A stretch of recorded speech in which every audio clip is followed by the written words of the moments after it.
In today's video, I'm going to teach you how to use formulas in ClickUp. We're going to walk through a simple example where we create two number fields and then build a formula field that performs a calculation based on those numbers. By the end, you'll understand the basic flow and you can adapt it to whatever you need to track in your workspace. Start by opening your list view in ClickUp. Make sure you're in the correct list where your tasks are stored, since the fields we create will apply to this specific list. At the top of your list view, look for the option to add a new column. This is usually shown as a plus icon next to your existing columns. Click that icon to start creating a new field. From the menu that appears, choose the number field type. This will create a numeric custom field, which is perfect for things like hours, quantities, or costs.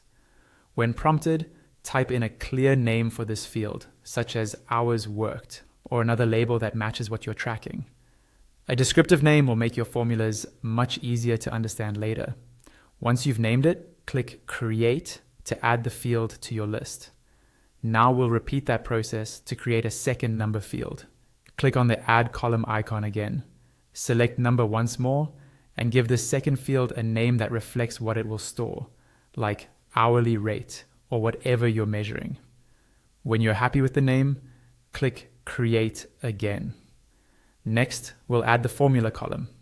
Click on the Add Column icon one more time, but this time, instead of choosing a number field, select Formula. Give this formula field a meaningful name, such as total cost, calculation, or total hours value. Then click Create to add your formula column. You'll now see an empty formula field on your task row. Click inside that empty formula area to open the formula editor.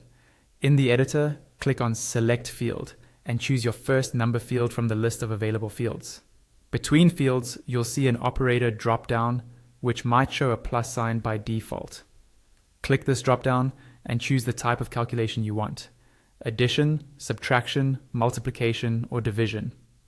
After selecting your operator, click Select Field again and choose your second number field. Once your formula is set up with the two fields and the operator in between, click Calculate. ClickUp will apply the formula and you'll see the result populate in that formula column for each task.